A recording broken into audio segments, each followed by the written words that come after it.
plus proche de vous. France 3 bouscule ses programmes et donne la priorité à un événement de votre région. Bonjour, France 3 Nouvelle-Aquitaine vous propose aujourd'hui une émission spéciale à l'Opéra de Limoges. L'opéra qui fait tomber les barrières loin d'un lieu de culture sacralisé et clos.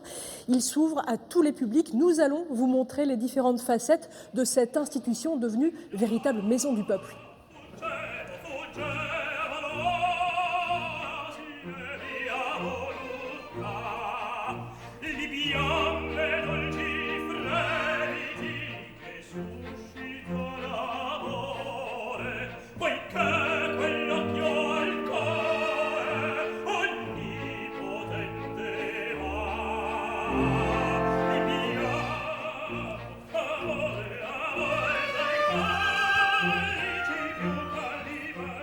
Bonjour Ève. Bonjour Vanessa. Alors Ève, vous êtes artiste lyrique, vous êtes aussi figure de proue de plusieurs dispositifs ici. Quel est votre rôle à l'opéra ? Alors au niveau du rôle, donc je suis responsable artistique et pédagogique de la plateforme Unisson. Qu'est-ce que ça veut dire ? Alors Unisson, c'est, je l'utilise souvent, un énorme bateau qui comprend plusieurs projets participatifs qui sont actuellement vraiment au sein de l'Opéra de Limoges et qui amènent à travailler sur des projets artistiques avec des amateurs, des professionnels. On dit souvent que vous êtes coach vocal, mais vous êtes bien plus. Alors, j'ai horreur de ce terme, ça vous énerve. à toutes les sauces. Alors, moi, je dirais que je suis plutôt exploratrice de voix, VOX, VOIE, c'est passionnant. C'est d'abord de la rencontre, c'est vraiment des projets humains, et c'est ça qui m'intéresse avant tout. Ce qui est génial, c'est que vous travaillez avec des enfants, avec des adultes, qui n'ont pas l'habitude forcément d'aller à l'opéra.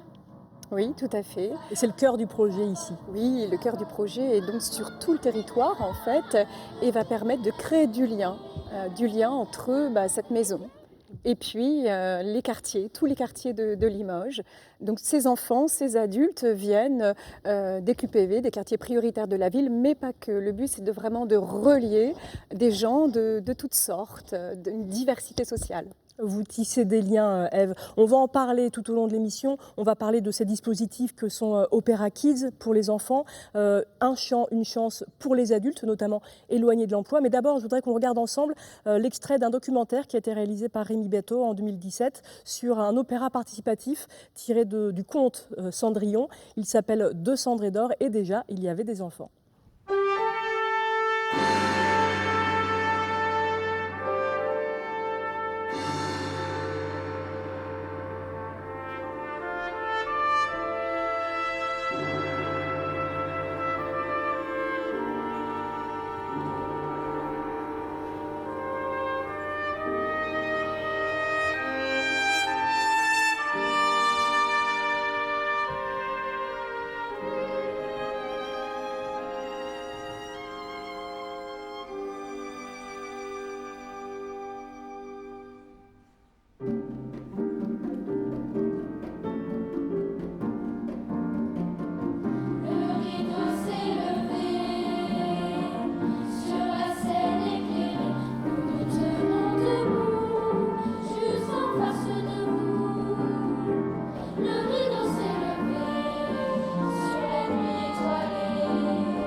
Ève, quand vous revoyez ces images de cendre et d'or, ça remonte un petit peu, c'était en 2017. Qu'est-ce que vous ressentez ? Tout d'abord, beaucoup d'émotions parce que ça a été vraiment la naissance, on va dire, de ces projets ici à l'Opéra. Une énorme collaboration avec plusieurs personnes, évidemment, beaucoup de personnes aussi ici et aussi à l'extérieur. Donc ça a été vraiment, on va dire, l'embryon de quelque chose qu'on a eu envie vraiment de continuer, de faire perdurer. Évidemment, l'opéra qui s'ouvre aux enfants. Merci d'être là avec nous. Maria et Célian, bonjour. Vous allez témoigner de cette ouverture de l'opéra aux enfants dans un instant. Ève, avant cela, effectivement, on va expliquer ce qu'est Opéra Kids. Opéra Kids, c'est ce dispositif qui est né suite à l'opération, au dispositif de Cendré d'Or, au projet de Cendré d'Or. Qu'est-ce que c'est Opéra Kids exactement ? Alors j'aime bien souvent dire que Opéra Kids, c'est un joli bateau mouvant dans lequel nous avons justement des tas d'enfants avec tout ce qu'ils ont de leur potentiel, de leur singularité et qu'ils viennent nous apporter ici à l'opéra au travers des projets qui sont initiés ici. Alors ce sont des enfants de Limoges, de l'agglomération, ou est-ce que vous allez les dénicher, ces enfants ? Alors ce sont des enfants de tous les quartiers, ça peut être Val-de-Laurence, Beaubreuil, mais aussi des enfants du centre-ville. Avec des quartiers prioritaires, mais aussi effectivement du centre-ville. Il y a une volonté de brasser un petit peu. Tout à fait, nous avons vraiment cette envie d'une diversité, c'est ça qui est riche dans le projet aussi. Le vivre ensemble, ça vous tient à cœur évidemment, et c'est au cœur du projet. Oui, vivre ensemble et s'accorder.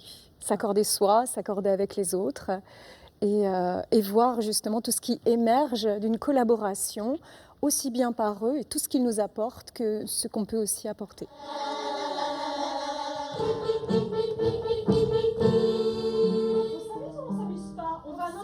On va sur scène.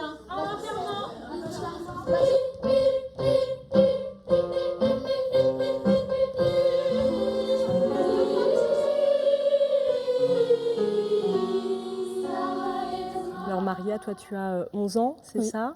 Ça fait combien de temps que tu fais partie d'Opéra Kids ? 5 ans. 5 ans déjà. Oui. Donc tu avais 6 ans. 6 ans, oui. Tu étais toute petite. Oui. Qu'est-ce qui t'a donné envie ? C'est tes parents qui t'ont forcé ? Comment ça s'est passé ton entrée à Opéra Kids ? D'abord, une journée comme normale, j'étais partie à la bibliothèque et on m'avait dit que si on peut descendre en bas pour aller voir, pour aller chanter un peu avec une personne, j'ai accepté. Et là, c'est comme ça que c'est la première fois que j'ai vu Ève. J'ai chanté avec elle. Elle m'a dit que je chantais très bien. Si je pouvais aussi, elle faisait un atelier à l'opéra. C'était Opéra Kids et elle m'a expliqué. Et moi, après, c'était parti. Oui, voilà. C'est ça. Toi, Célian, tu as 13 ans aujourd'hui. Oui. Ça fait 4 ans que tu fais partie d'Opéra Kids. Qu'est-ce qui t'a donné envie, toi, de faire partie de l'aventure ? Tout simplement parce que j'aimais bien chanter. J'aime bien chanter.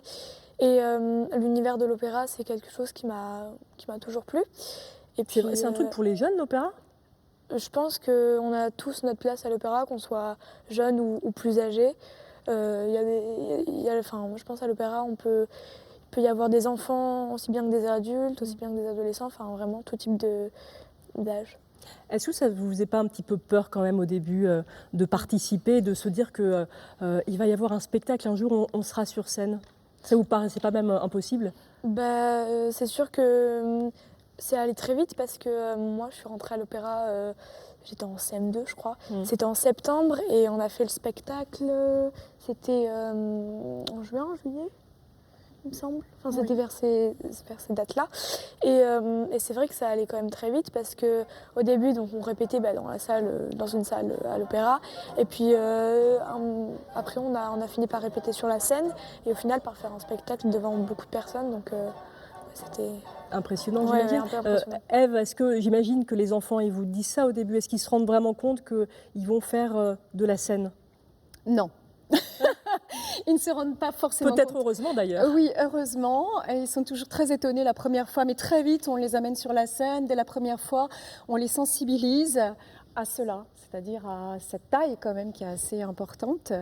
Donc ça, petit à petit, ça s'ancre. Voilà. Et puis ils ont aussi tout un travail respiratoire ancré pendant les ateliers qui leur permet de mieux gérer le stress. On fait beaucoup cela, de travail de méditation, de projection mentale, qui permet justement de mieux arriver à se positionner et puis à y aller relativement positivement, bien sûr, et sans stress. On va en reparler de tout le travail, parce que c'est vraiment du boulot, c'est ce qu'il faut comprendre aussi. Mais justement, on va regarder ensemble un extrait du second documentaire de Rémi Bateau, consacré à vous, à tous les enfants qui font partie d'Opéra Kids. Le documentaire s'appelle « Grandir à l'opéra » et on en reparle juste après.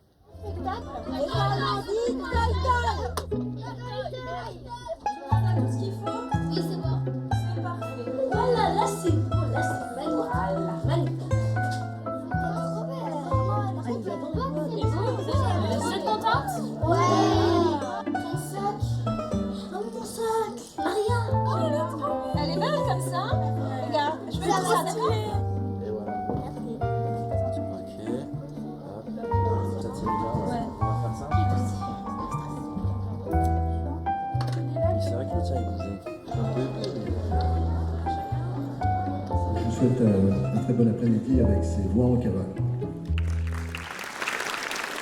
J'attendais ce jour-là, mais quand tu sais que c'est ce jour-là, t'es stressé parce que je savais pas ce que ça faisait de faire un spectacle sur la scène devant tout le monde. Je voulais sauter un peu, je voulais crier, j'ai dit c'est le moment, c'est mon premier spectacle et je vais faire devant un public. C'est ça mon souvenir, j'oublierai jamais celui-là. Quand tu montes sur la scène pour la première fois de ta vie et que tu vois tout le monde. Ils nous avaient dit le nombre de places qu'il y avait, j'étais choquée parce que je croyais qu'il y en avait dans les 100, mais c'était dans les 1000, je sais plus, 136 000, un truc comme ça. Béline, ce soir c'est là que l'histoire s'est passée. Et là c'est la mer. Tu t'imagines? Tu vois comme elle est belle, comme elle est, ah comme elle est belle, ah comme elle est belle.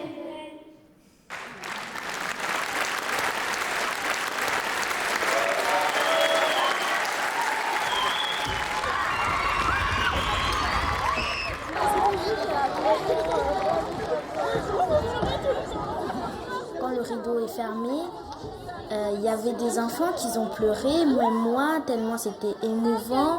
J'avais les larmes qui me coulaient aux joues, même Ève pleurait. J'ai dit, mais Maria, pourquoi tu pleures? Pourquoi tu pleures? Pourquoi tu pleures? J'ai dit après, parce que c'est beau de faire un spectacle. Surtout, il y avait ma mère, surtout ma famille m'a vue pour la première fois dans un spectacle. On voit qu'il y a beaucoup d'émotions après cette première sur scène. Qu'est-ce que vous avez ressenti, Maria? Ben, c'était la première fois que je faisais un spectacle. Dès que le rideau était tombé, ben, j'ai vu des larmes couler sur mes joues et c'était vraiment émouvant. Et c'était un miracle aussi, comme disait Ève. Et j'ai vraiment aimé, même avec... quand j'ai vu des visages des personnes qui étaient devant nous, j'ai stressé, mais je me suis dit que ça va y aller et c'est parti tout seul. C'est joli ce terme, c'était un miracle. C'est vous qui dites ça, Ève? C'est de l'ordre un peu du miracle quand même tout ça? La magie, du miracle, comme je disais, de la rencontre, d'une osmose, d'un travail commun et d'un immense partage. Et c'est pour ça que l'émotion est si forte une fois que le rideau tombe. Célian, l'émotion, elle était forte aussi pour toi? Ouais, parce que c'était beaucoup de travail, beaucoup de répétitions. Puis j'étais quand même hyper fière d'avoir été sur la scène du Grand Théâtre, d'avoir fait un spectacle et tout ça. Donc oui, c'était beaucoup d'émotions. Il y avait des gens dans la salle qui nous ont regardés jouer. Enfin, ils nous ont vus. Enfin, c'était vraiment beaucoup d'émotions. Oui, c'était devant effectivement des gens. Alors bien sûr, il y avait vos familles. Ça aussi, ça devait être du coup une vraie charge émotionnelle avec vos parents, vos grands-parents parfois qui étaient là. Tu disais, Célian, c'était beaucoup de travail. C'est vrai que c'est ce que Ève évoquait aussi, c'est du théâtre, c'est du travail sur la voix, c'est même je crois qu'il y a un peu de langue des signes. C'est une grosse charge de travail. Gagner aussi la confiance en soi. Oui, ça c'est important, la confiance. Oui. Et vous avez réussi à l'acquérir, cette confiance en vous? Oui. Ça, quand vous entendez ça, Ève, c'est gagné. Ah, c'est que du bonheur. C'est que du bonheur parce que voilà, ils sont là aussi pour se construire comme nous sommes là, nous aussi, pour nous construire avec eux. Et là, on se dit, pari gagné. C'est le fil conducteur vraiment de projets comme cela aujourd'hui. Alors, c'est que du bonheur, mais il y a aussi des moments difficiles, j'imagine. Il y a des moments où vous avez voulu lâcher, abandonner, Célian? Ouais, c'est sûr que quand j'ai commencé au début, c'était compliqué parce que j'arrivais un peu je suis arrivée un peu... Enfin, ils avaient déjà commencé les répétitions, donc j'ai dû rattraper. Enfin, ça, à la limite, ça allait. Mais en fait, je pensais pas que c'était autant de travail et ça. Donc au début, c'est vrai que j'étais un peu mitigée, je me sentais pas trop à ma place. Et puis au fil du temps, oui, ça allait mieux. Et toi, Maria, est-ce qu'il y a des moments où tu t'es dit, non, j'en suis pas capable, ou c'est trop de travail, j'en ai marre, j'ai envie d'arrêter? Tellement c'était grand, j'ai cru non mais il faut laisser tomber, tellement que il y avait des grandes phrases, il y avait des notes aussi difficiles à faire, aller dans les aigus, aller dans les graves. Je me suis dit non, je vais pas réussir. Puis Ève, elle m'a dit ça va y aller, et du coup j'ai continué. Et Ève, vous dites dans le documentaire à un moment que les enfants découvrent des choses incroyables en eux qu'ils ne soupçonnaient pas. Oui. Oui, tout à fait, parce que souvent ils arrivent comme ça avec des doutes, avec une vision d'eux, on va dire, qui n'est pas forcément exactement, ou tout simplement de penser à tout ce qui va émerger par la suite, puisqu'ils sont en pleine construction d'eux-mêmes. Et puis petit à petit, chacun a son rythme, parce que c'est très important ça, le rythme. On n'a pas le même rythme. Le fait de respecter le rythme de chacun, de les prendre chacun de façon individuelle dans un collectif et d'être à l'écoute, puisque la pédagogie s'adapte à l'enfant, est vraiment une façon très tranquille d'avancer sur leur chemin. Vous les avez vus se transformer? Ah oui, d'autant plus qu'ils grandissent avec nous. Donc oui. Ce qui est chouette aussi, c'est la relation que vous tissez avec les familles de tous ces enfants, dont certains ne sont jamais allés à l'opéra. Et dans le documentaire, il y a aussi un père à un moment qui dit « mais c'était pas pour moi l'opéra, c'était pour les riches. Je savais pas que je pouvais y aller ». Oui. Oui, parce qu'évidemment, le projet aussi est très important dans le fait de fonctionner par la confiance aussi qui se lie avec les familles. Donc les familles sont invitées à venir ici. Les familles, évidemment, hors Covid, peuvent prendre les bus pour venir à l'opéra avec les enfants, assister aux ateliers. Vraiment, on essaye de démultiplier le fait d'être en contact, de créer du lien, parce que la force de ce projet aussi, c'est le fait qu'ils nous fassent confiance et qu'ils soient là aussi avec leurs enfants, qu'ils puissent ensuite échanger avec eux à la maison sur des projets et faire partie totalement, de façon intégrante, aux productions également. Voilà, les parents ne sont pas juste à l'extérieur, ils sont là aussi, ils sont présents, on les appelle régulièrement, on a énormément d'échanges. On a l'assistante de production Soraya qui s'occupe aussi de créer ce lien, d'être toujours en contact avec eux, on envoie des SMS toutes les semaines. Bref, on est toujours en lien, même quand il y a eu le confinement, toujours en lien. Maria, Célian, j'aimerais bien quand même vous entendre chanter. Vous avez des beaux brins de voix. Est-ce que vous pouvez nous faire une petite démonstration? Oui. Peut-être aidée par Ève. Je te donne la note de départ sur danse. Ok. Danse, cadence, balance et tangue, ce pas de danse lent. Tangue, tangue, danse, balance et tangue, ce pas de danse lent. Tangue, tangue, pas chaloupé qui chavire. Pas... Ah merde. J'ai oublié le... Super, c'est parfait. Très bien, très bien. Regarde.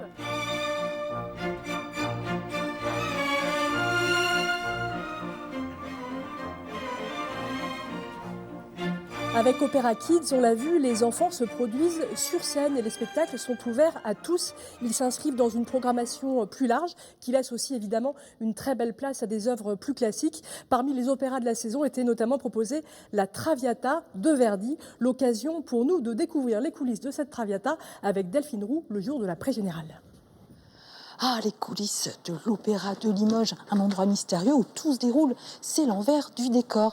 Alors, les coulisses, à l'origine, eh bien, c'était le nom des glissières qui permettaient de déplacer les panneaux décoratifs. Et puis, évidemment, au fil des ans, on a emprunté le mot coulisses, le nom coulisses, pour expliquer tout ce qui se passe, évidemment, derrière le spectacle. Alors, aujourd'hui, nous allons vous présenter les coulisses, l'envers du décor de l'opéra, avec une guide. On va aller la retrouver, elle s'appelle Marianne. Coucou Marianne. Salut. Notre guide. Oui. Alors toi Marianne, tu es administratrice de production. Oui. Ça consiste en quoi? En fait, je coordonne l'ensemble des aspects des productions, aussi bien au niveau artistique, au niveau technique et au niveau administratif. Sur toutes les productions. Tu fais tout? Non, je fais pas tout. Mais c'est vrai que c'est un travail qui est génial puisque je suis dès la jeunesse des projets, dès que notre directeur Alain Mercier a choisi et jusqu'à la création et en contact direct avec toutes les équipes artistiques et techniques. Donc là, tu as travaillé comme une dingue sur la Traviata. Ouais, voilà. Ouais, j'aime bien son petit ouais. Alors, tu sais que moi, il y a un endroit que j'aimerais bien visiter. C'est l'endroit qui fait un peu rêver beaucoup de monde. C'est l'atelier Costume. Tu vois, mais ça brille dans mes yeux. On y va? Ouais, on y va. Ouais, c'est parti. C'est parti. Ouais. Alors là, il y a une première pièce ici, Marianne. Oui. Alors bonjour, ici, mesdames. en fait, salut les filles. Bonjour. Alors ici, en fait, on est dans le foyer Giraudoux. Nelly, notre chef costumière, Jeanne et Marina, des habilleuses. Donc c'est ici, en fait, qu'on va faire les changements précipités des artistes. Alors, Nelly, c'est un peu particulier là aujourd'hui, c'est un petit peu speed, il y a eu des changements, c'est ça? Oui, alors c'est un petit peu speed parce que bon, on a été un petit peu en retard parce qu'on avait beaucoup à faire, il y a eu des petits changements et du coup on n'a pas eu le temps d'organiser correctement cette loge. Et là, le précipité, il y a un changement de décor précipité qui devait durer 5 minutes et qui finalement dure 2 minutes. Donc moi je suis en train de réorganiser pour qu'on puisse le faire dans ce temps-là en espérant qu'on va y arriver. Écoute, voilà. Bon courage, merci. Merci beaucoup. Bon courage, à plus.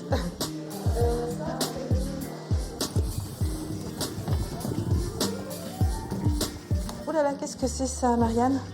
Ça, en fait, c'est les tables pour les mises accessoires. Comme ça, chaque soliste, en fait, prend directement ses accessoires et les remet après. Parce qu'on a même les billets, ils les remettent? Ouais, c'est des faux. C'est des faux. Bonjour Laura. Bonjour. Alors Laura, toi, ton métier, c'est Costumière, coupeuse tailleur. Je reçois les maquettes et du coup mon métier c'est de traduire dans le réel les costumes. Du coup il faut créer les patrons, donc c'est-à-dire dessiner à plat ce qui sera en volume sur le corps du chanteur. Et là tu travailles sur quoi alors? Là c'est la jaquette d'Alfredo et du coup là je suis sur le rabattage de la zoulure. Voilà, c'est la toute fin avant l'après-générale qui démarre dans pas longtemps.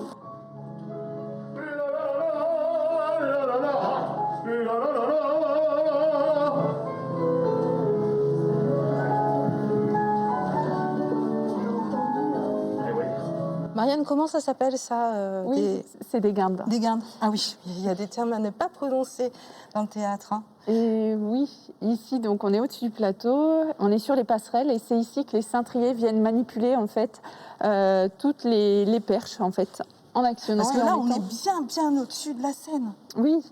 Donc là, ils vont activer ces mécanismes-là. Oui, c'est ça, en serrant, desserrant, avec des poids qui permettent de contrebalancer. Et tout ça se fait à la main. C'est ça. Encore. Oui. Faut être musclé. Oui. Ouais. Parfois, on a des décors qui sont vraiment lourds. On a besoin d'une régularité où c'est tellement lourd qu'on est obligé d'avoir une perche. Donc, ce panneau-là, il est sur une porteuse. Et en fait, c'est motorisé. C'est un panneau qui va donc descendre. Quand on descend, on dit le terme chargé. Oui. Et quand on remonte les décors, on dit appuyé. Ah ben voilà, on a appris une nouvelle chose encore. Grâce à toi.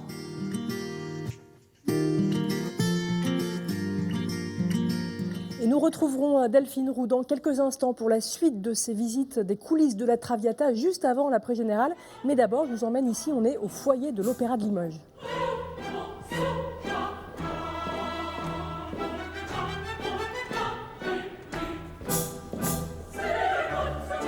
Bonjour messieurs. Bonjour. Bonjour Thomas Costi, vous êtes pianiste et chef de chant, vous travaillez beaucoup ici à l'Opéra de Limoges. Et bonjour Rémi Bateau, vous êtes réalisateur de documentaires. On a découvert 2 de vos documentaires avec les extraits qu'on a vus avec les enfants d'Opéra Kids, de Cendrillon, d'Or et de... Oui, de Cendré d'Or. De Cendré d'Or, pardon. Et Grandir à l'Opéra. Grandir à l'Opéra. Vous avez donc passé du temps ici à essayer de percevoir tout le travail qui était réalisé avec les enfants. Moi, ce que j'ai aimé, c'est qu'il y a plein de petites notes, en fait, qui donnent comme un film un peu impressionniste où il y a beaucoup de sentiments. Quelle était votre envie de réalisateur ? L'envie, le point de départ, c'était vraiment de travailler avec les enfants. Les enfants, je les ai filmés déjà dans d'autres, dans des précédents documentaires. Enfin, pas les enfants de Limoges, hein, les enfants en général. Et j'aime beaucoup leur univers. Et dans ce documentaire, j'aimais particulièrement la manière dont Ève parvenait à tirer le meilleur d'eux-mêmes.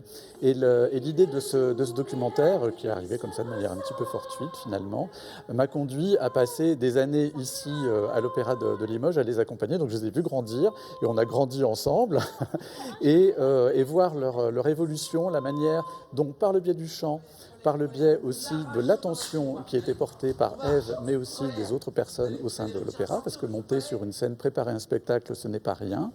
Voir tout ce travail pour révéler des personnalités, c'est ce qui m'a enchanté le plus. Et effectivement, comme vous l'avez souligné, le côté impressionniste du film est très important, puisque quand je fais un film, c'est pour donner à ressentir aux gens.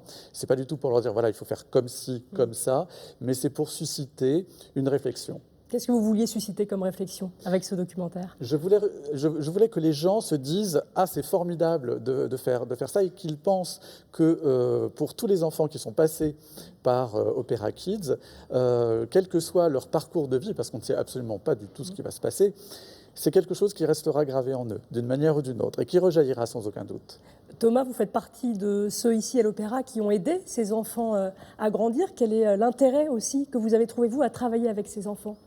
L'intérêt, moi, que j'ai au piano et de travailler avec les enfants, c'est de les aider à préparer des projets très ambitieux. Souvent, c'est ça qui est remarquable, je trouve, à l'Opéra de Limoges, beaucoup de création de projets qui mêlent différentes formes d'art. Et le travail que je fais avec toute l'équipe, avec les enfants, les encourage justement à être attentifs, pas que à la voix, mais à aiguiser leur sens. Et donc, dans toutes les pratiques qu'ils font, que ce soit des échauffements, le ressenti corporel, j'improvise. Donc, on est constamment dans la création pour qu'ils soient dans une forme artistique. Et je pense qu'ils n'ont jamais l'impression d'être en train de faire des choses complexes. Or, si on était avec des enfants qui étudient la musique, qui ont peut-être plus conscience de ce qu'ils sont en train de faire, ils seraient paniqués. Et là, ils y vont avec une sorte d'inconscience, de fraîcheur, et ils y arrivent de façon incroyable. Alors, vous faites ce travail-là avec les enfants, mais aussi avec des adultes. Il y a le dispositif Un chant, une chance, qui a été créé pour les adultes en difficulté ou éloignés de l'emploi notamment. Vous travaillez aussi avec ces adultes, et là, c'est un travail vraiment différent du coup. C'est un travail différent puisqu'ils ont une expérience de vie évidente et très marquante, touchante pour beaucoup d'entre eux. Et la différence principale, certainement, c'est qu'ils ont beaucoup à apporter d'un point de vue artistique. Alors, dans le cadre de ce dispositif, ils apprennent les moyens d'exprimer tout leur ressenti, leur sensibilité qui est très grande. Et donc, c'est plus un échange individuel d'artiste à artiste. On n'est pas du tout dans des personnes qui apprennent et d'autres qui encadrent, mais on participe à un projet ensemble. Alors ce projet, vous l'avez filmé également, Rémi, avec votre documentaire « Des voix pour demain ». Je vous propose tout de suite que l'on en regarde un extrait ensemble. Là, on est dans la salle où on répète d'habitude. Disons que c'était un peu impressionnant parce que nous, on ne connaît pas, c'est l'envers du décor ici. C'est un peu le lieu que personne ne connaît, que personne ne voit. C'est dans cette salle où s'est passé notre premier rendez-vous. J'avais mis en mode enregistreur mon portable et je me suis enregistré en train de chanter. Et j'avoue, j'ai été surpris d'entendre ça, quoi. Ça m'a fait bizarre d'entendre ma voix réelle. Avant, j'avais tendance à l'atténuer, parce que j'avais l'impression que ma voix faisait peur. Et puis bon, après, c'est vrai qu'une fois qu'on se sert réellement de sa voix, on se dit, finalement, elle n'est pas moche, ma voix, hein, elle est même plutôt sympa. Donc, pourquoi je l'ai cachée comme ça, quoi. Et finalement, c'était Ève qui avait raison là-dessus. Pourquoi ne pas s'en servir ? Nos corps inclinent déjà la tête, étonnés d'être encore debout. Vous êtes étonné, vous, d'être encore debout ? À moi, tous les jours. Là, j'ai pas eu la sensation. Ça devient une banalité. Pareil, habitude. Donc, étonné. Relevez-vous, dites-nous à nous. Avec ce que j'ai vécu, je suis étonnée d'être encore debout. Je suis étonné de me voir encore debout. De me, j'aime bien le me, c'est joli. De me voir encore debout. Ah ouais. Encore. Là, en l'occurrence, c'était un besoin, je sentais rapidement, dans la façon de parler, qui était une façon extrêmement basse, très thoracique, avec une articulation très basse, puis plein d'autres choses, que c'était plutôt une forme d'enfouissement vocal.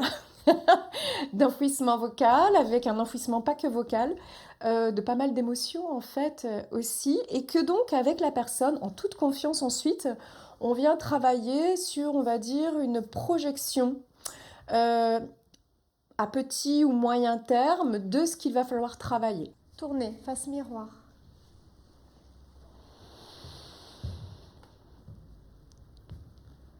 Je suis étonné de me voir encore debout. Pourquoi ?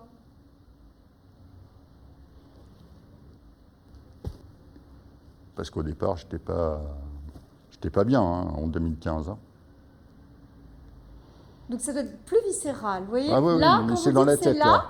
C'est là. Ouais, c'est dans la tête, là. Donc vous allez presser votre ballon, vous le mettez là, et je suis étonnée. Je suis étonnée de me voir debout. C'est presque un... Pour moi, c'est un miracle, mais c'est beau les miracles. Ah oui. J'ai besoin de le sentir, ça aussi, dans votre texte. Vous voyez ?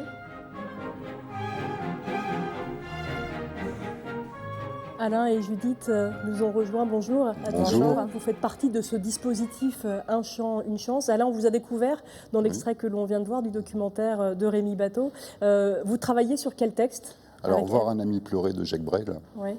C'est un texte qui rentrait en résonance avec votre vécu, qui vous parlait d'une certaine façon ? Oui, qui me parle d'une certaine façon, qui montre un peu qui je suis, comment je fonctionne. Pourquoi, Alain, avez-vous rejoint ce dispositif Un chant, une chance ici à l'Opéra ? J'ai été envoyé par ma conseillère Cap Emploi, qui m'a dit de venir ici pour reprendre un peu confiance en moi, parce que j'avais perdu un peu de confiance. Pourquoi ? Voire beaucoup, suite à un accident. Où là, j'ai contracté une maladie nosocomiale en 2015. Voilà, j'ai perdu énormément de confiance en moi. Vous êtes resté, je crois, 2 ans, 2 ans à l'hôpital, beaucoup. Voilà, entre la rééducation et un tas de choses. Ce qui fait que je suis revenu à la vie un peu dite normale, en redécouvrant les gens, mais en ayant perdu ma sociabilité. D'accord. Et vous avez perdu aussi votre travail ? Voilà, suite à cet accident, où je peux comprendre le patron qui ne voulait pas prendre de risques aussi. Je travaillais en bordure de bassin, c'est un peu compliqué de effectivement, c'était un peu compliqué de lier les deux, c'est-à-dire genou cassé et le risque de glisser en bordure d'un bassin de piscine. Alors vous perdez effectivement du lien social, voilà. Vous perdez confiance en vous. Intégrer le dispositif Un chant, une chance, ça a été une vraie chance pour vous ? Ça a été une vraie chance parce que finalement, j'ai réussi à retravailler grâce au groupe, et grâce à Ève aussi, un peu cette confiance que j'avais perdue en moi, et un peu aller gratter dans mes limites aussi. Parce qu'il y avait la peur de la foule, il y avait un peu tout ça qui s'était greffé. Et puis le fait d'avoir travaillé là-dessus, ça m'a bien stimulé à ce niveau-là. Ça m'a bien aidé. Vous, Judith, est-ce que c'est pareil ? Vous aviez perdu confiance en vous ? Pourquoi est-ce que vous avez rejoint ce dispositif et de quelle façon ? Moi, je m'étais éloignée en fait, du monde du travail parce que j'ai eu un bébé entre-temps. Et c'est vrai que j'étais à la maison, j'étais dans les couches, j'étais dans la maternité, tout ça. Et puis, je commençais à être dans la routine et on m'a proposé Un chant, une chance. Et je n'ai pas hésité parce que déjà, j'adore chanter. Et j'avais hâte de découvrir ce dispositif. Et franchement, moi aussi, j'avais perdu confiance en moi. Donc, Ève, elle a réussi avec ses ateliers, avec tous les outils qu'elle nous a donnés, à nous redonner tout ce qu'on avait perdu, en gros, Alors, Rémi, dans le documentaire dont on a vu un extrait, on ne les voit pas trop chanter, mais on les voit en tout cas faire un vrai travail sur la voix. Tout à fait. Le Covid étant passé par là, le travail autour du chant a été mis de côté au profit d'un autre travail tout aussi important que Ève avait de toute manière prévu, autour de textes, comme Alain l'a précisé, qui devaient refléter les personnalités des uns et des autres. Et donc le documentaire c'est vraiment axé là-dessus. Et c'est un travail de la voix qui n'est pas une voix chantée, mais on se rend compte que même pour la voix parlée, il faut se tenir. Enfin, je ne vais pas vous faire un cours, parce que il faut demander à Ève. Mais je fais les cours avec eux. Vous êtes immergé vraiment dans le travail des ateliers. Oui, moi, c'est pas du genre je viens et je filme et tout. Non, je fais tout comme tout le monde. Donc là, le film est un accompagnement pour moi de toutes ces personnalités très, très variées. Et ce qui m'a intéressé aussi, puisqu'il n'était pas question de chambre, alors il y a pas mal de plans avec les masques, parce que voilà, c'est le reflet de l'époque, c'était aussi d'intégrer le film dans le dispositif, ce qui fait que dans le film, vous avez pu noter qu'il y a des passages avec les unes et les uns et les autres sur fond noir en restitution de texte. Et bien ça, c'est quelque chose qui n'était pas prévu au départ et qu'on l'a intégré dans le documentaire comme étant un exercice pour les participants, pour moi aussi d'ailleurs, pour affronter son image et pour avancer dans ce dispositif. C'était main dans la main avec Ève. Monter sur scène, parler, dire des textes ou même chanter, parce que maintenant vous chantez aussi, ça a été difficile. Ah oui, très. Ouais. Ah oui, moi j'ai abandonné en cours de route. C'est vrai? Ah ouais, presque quelques mois avant, j'ai dit à Ève, je ne suis pas capable de monter sur scène, je sais que j'y arriverai pas. Et elle m'a dit non, mais je te lâche pas parce que je sais que tu es capable. Et finalement, elle a eu raison parce que je l'ai fait et c'était super. Et pour vous, Alain? Moi, ça me semblait surréaliste. C'est vrai. Pour moi, c'était du surréalisme. Aller côtoyer la foule, déjà, pour moi, c'était surréaliste. Alors, en plus, dire un texte, en par cœur, en plus, là, c'était de la science-fiction. Et aujourd'hui, tous les deux, comment vous vous sentez? Ça va. Ça va? Ça va. Ouais, nous, c'est que du plus maintenant. Maintenant, on est en plus. Et vous êtes rendu compte que vous étiez capable? Ah ouais. Capable de monter sur scène, c'est pas donné à tout le monde en plus. C'est sûr, c'est sûr. Il y a quelques mois de ça, on se disait non, mais on pourra pas le faire. Enfin, on était beaucoup à se dire ça, et puis finalement, on a tous réussi. Tout le groupe a réussi à le faire, et ça s'est super bien passé. Bravo à tous les deux, bravo à tous ceux qui ont participé d'ailleurs à ces ateliers.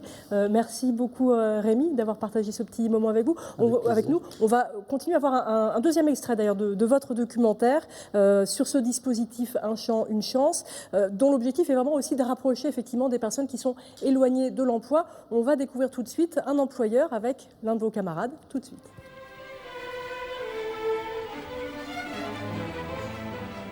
Ève m'a invité à aller rencontrer les bénéficiaires sur une demi-journée avec qui on a échangé. Ça m'a permis de voir les différents profils qu'il y avait.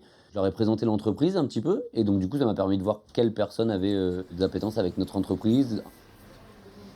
Pour concrétiser tout le travail qui a été fait en amont, il faut que derrière il y ait une découverte d'entreprise ou une découverte de plusieurs entreprises qui permet aux bénéficiaires de se situer. Salut Romuald. Ça va bien? Et toi? Ça va. Bienvenue à Cultura, tu connais le magasin du coup. Je te fais faire le tour, on fait le tour des lieux pour que tu saches dans quoi tu vas mettre les pieds. Quand on va commencer ton stage en septembre, tu seras affilié à la librairie dans son ensemble et après tu auras potentiellement de la gestion de sous-secteurs. Genre là, dans Berserker, dans l'animé, la série s'est arrêtée à un point où on se demande mais qu'est-ce qui se passe après? Donc au final, on est obligé d'aller le lire en version papier. Ah oui, d'accord. Et t'as pas la fin de l'histoire en fait. En animé, t'as pas la fin de l'histoire. Dans le bouquin, ça va plus loin. C'est complet. J'ai eu la chance d'être dans le milieu professionnel, j'ai un travail.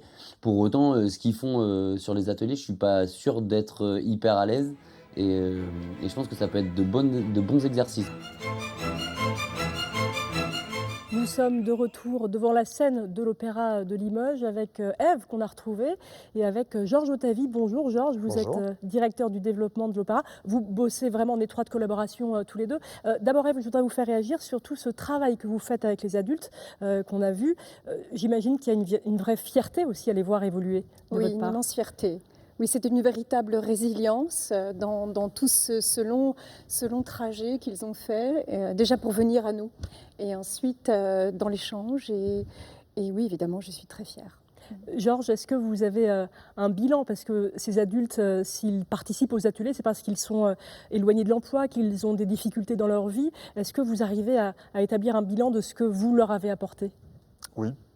Oui, le bilan il est plutôt, on va dire, positif, dans le sens où une majorité d'entre eux en fait, ont retrouvé un emploi ou suivi une formation. Donc là aujourd'hui, on a 33 participants qui continuent le programme. Sur les 33, on en a 22 qui ont trouvé une formation et un emploi. C'est effectivement, quand on voit ça, on se dit la voix, c'est pas seulement une manière de briller sur scène. Oui, tout à fait. C'est aussi le fait d'une reconnaissance de soi, c'est le fait de faire émerger aussi, d'aller creuser, c'est une introspection. Vraiment, ça va vraiment au-delà uniquement du fait de parler, du fait de chanter. C'est le miroir de tout ce que l'on est et ça demande vraiment d'avoir le courage aussi d'aller creuser pour se réaliser. Pour se réaliser, pour leur redonner confiance en eux, pour leur redonner même de la dignité. C'est ça qui leur permet après d'aller vers les autres. Et tout le travail que vous faites aussi avec Georges, de tisser des partenariats, notamment avec le monde de l'entreprise, ça c'est ultra important. Comment vous êtes reçus quand vous allez voir les chefs d'entreprise d'ailleurs? C'est pas tellement la réception. On va faire une petite marche en arrière, c'est plutôt en fait toute la qualité qu'on a en fait en Limousin. C'est-à-dire qu'il y a une proximité entre les acteurs publics et privés. Et c'est cette qualité-là qui nous a permis facilement, nous, de raconter le programme. Il y a une vraie volonté en fait ici, à Limoges, et puis même dans l'agglomération, de toujours vouloir essayer de provoquer des situations pas innovantes, mais nouvelles. Et je pense que le programme répondait un petit peu à cette demande-là. Donc du coup, effectivement, on n'était pas agréablement surpris, mais plutôt content, heureux de voir l'implication des acteurs privés, notamment dans le programme. Alors certains des adultes qui suivent les ateliers, je suis sûre, n'étaient jamais entrés dans un opéra. Est-ce qu'aujourd'hui, certains viennent à l'opéra? Ils sont chez eux ici. Pour voir des productions. C'est-à-dire, ils viennent seulement pour les ateliers, ils ont des ateliers individuels, collectifs. Ils viennent aussi assister, là, ils sont venus assister à la Traviata. Et puis, il y a vraiment un rapport de confiance qui se crée entre toutes les équipes professionnelles. Ici, c'est pas juste on vient chanter pour faire 1, 2, 3 et puis on repart. Pas du tout. Il y a vraiment entre les chœurs professionnels, entre les chœurs amateurs, entre les enfants, voilà. Tout le monde est dans cette même dimension d'aventure et c'est ça qui est absolument fantastique. Alors vous reparliez de la Traviata, nous aussi on était là pour la Traviata, pour la pré-générale. On va retourner comme promis avec Delphine qui nous montre les coulisses juste avant cette pré-générale, donc la Traviata qui était jouée évidemment début février ici, qui a fait travailler quand même 160 personnes à l'opéra. Marianne, avec toi, nous sommes des visiteurs privilégiés. Nous découvrons cet endroit-là, inaccessible au public, juste sous la scène. Oui, c'est ça, on est sous la scène, on a même retiré une partie du plateau, en fait, on est dans la fosse d'orchestre. Je ne vois aucun micro. Et non. En fait, dans les opéras, on a un traitement acoustique qui permet donc aux orchestres de jouer sans micro, sans être sonorisés.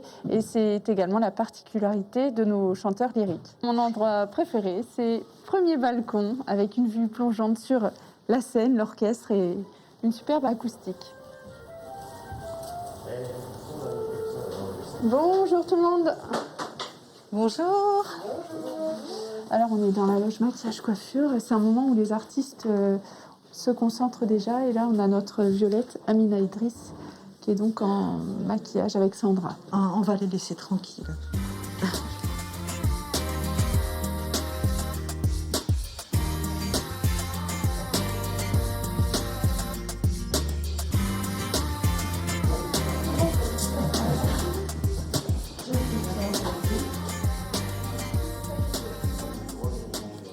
Ces chaussures, mais qu'est-ce que c'est? Mais en fait, c'est le décor de l'acte 3 et c'est toutes les chaussures de notre Violette, en fait, dans sa chambre. Oh, c'est fabuleux, elles sont magnifiques. C'est un panneau qui va être avancé et c'est l'acte 3, le décor. Oh, génial, j'adore l'acte 3. Qu'est-ce qu'on entend là? Là, c'est notre Alfredo, il est en train de s'échauffer, il fait quelques vocalises. Voilà.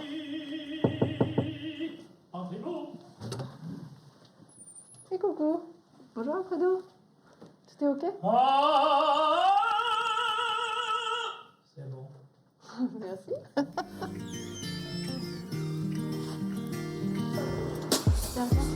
La clé, on est tous ensemble. Bonjour Chloé. Bonjour.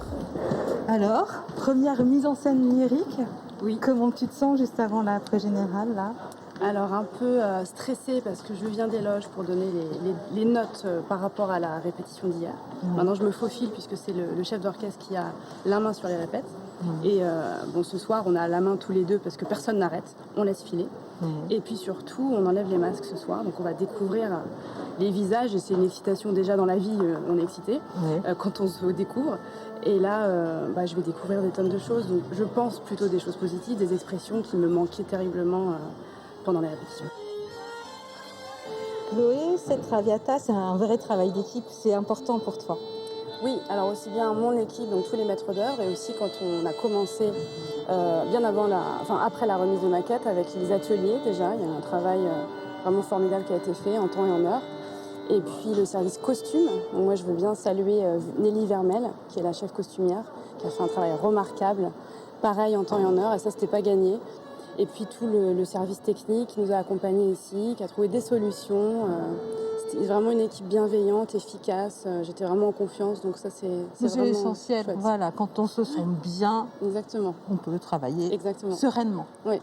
Qu'est-ce qu'on te souhaite pour terminer? Eh ben, un gros merde. Eh ben, un gros merde alors.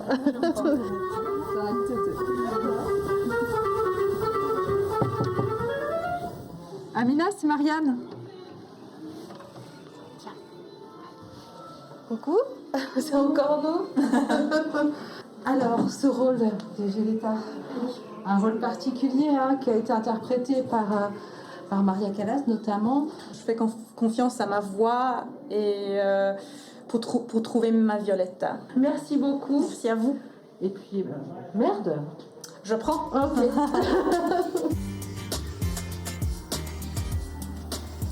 Marianne, c'est donc ici ton endroit préféré de l'opéra. Oui, c'est là. Et tu voulais nous parler de la force de l'opéra. Oui, ce que je voulais dire, c'est que pour cette création de la Traviata, ce qui est surtout génial pour nous, c'est qu'on a vraiment des équipes avec un atelier de décors, de construction de décors et un atelier de construction de costumes. Et toute la production de la Traviata a été construite ici, à Limoges, par nos équipes. Ça, c'est vraiment, tu disais, une force, c'est génial.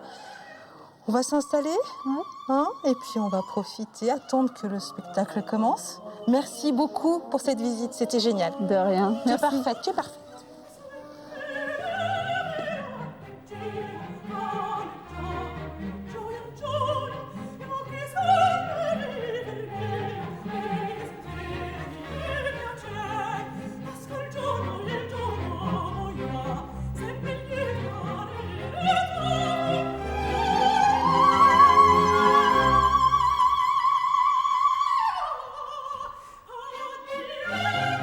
La Traviata, œuvre classique avec des résonances actuelles. Alain Mercier, bonjour. Bonjour. Directeur de l'opéra. J'imagine que pour un directeur d'opéra, c'est toujours important de présenter ce type d'œuvre. Oui, la Traviata, c'est un peu, si je faisais le parallèle avec les musées, c'est un peu comme les collections permanentes. Il faut les sortir et les montrer de temps en temps, il faut les mettre en scène différemment, il faut les éclairer différemment, il faut les relire différemment. C'est ce qu'on fait avec cette nouvelle production de la Traviata actuellement à l'Opéra de Limoges. C'est aussi la grande production d'opéra, emblématique de tous les savoir-faire, de tous les corps de métier qui se mobilisent pour un but unique, montrer un spectacle total, complet. Mais je crois qu'il ne faut pas s'y tromper. L'opéra aurait tort de rester sur une légitimité qui reposerait sur le seul patrimoine et sur le seul savoir-faire d'excellence. Je pense qu'il est important aujourd'hui que les institutions lyriques se mettent un peu à la portée des gens, à la hauteur des yeux de la population, pour montrer qu'au fond, nous sommes des gens comme les autres. C'est le collectif qui fait, je dirais, la valeur ajoutée et la réussite des réalisations. Mais on a des vies, on est des personnes normales, et je pense que c'est important de faire ce signe à la population. C'est aussi le sens de tous les projets que nous mettons en place depuis un certain nombre d'années. Et qu'on a découvert avec Opéra Kids, avec Un chant, une chance. Bien sûr, c'est toute l'ambition de toute l'équipe d'ailleurs, de toutes les équipes de l'opéra. Georges, justement, est-ce que c'est pas trop compliqué de faire travailler toutes les équipes avec, d'une part, des artistes professionnels et aussi des amateurs, même s'ils sont parfois éclairés, mais avec des enfants, avec des adultes qui n'y connaissent rien du tout au chant, au spectacle? C'est l'un des enjeux du projet. Il n'est pas uniquement en fait dans la complexité d'arriver à faire travailler les équipes entre elles. Il est surtout en fait finalement, comme le disait là, de faire adhérer le collectif à l'ensemble des projets. En l'occurrence, ça fonctionne plutôt très bien. C'est la raison pour laquelle même de temps en temps on le pousse un peu plus.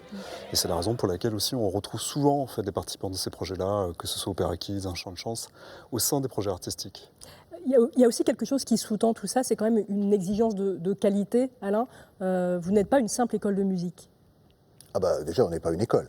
On est une structure de spectacle vivant, on est producteur, on conçoit, on fabrique, on exploite, éventuellement on rayonne ensuite à l'extérieur.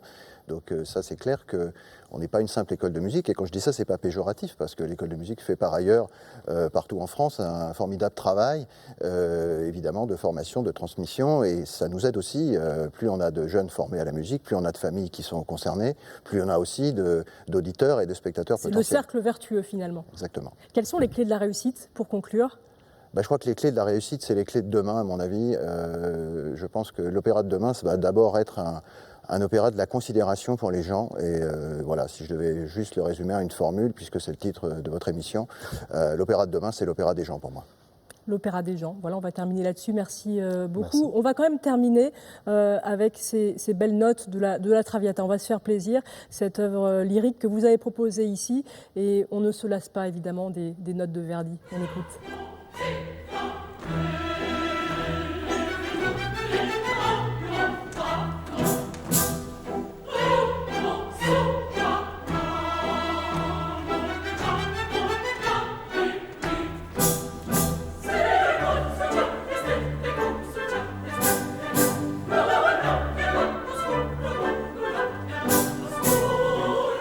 L'Opéra de Limoges a réussi à relever ce défi incroyable, s'ouvrir à tous les publics, faire tomber les préjugés, rendre la culture accessible à tous en tant qu'acteurs ou que spectateurs. Alors vous non plus, j'en suis sûre, vous n'hésiterez plus à pousser les portes de cette véritable maison de la culture pour tous. L'Opéra de Limoges, c'est votre opéra.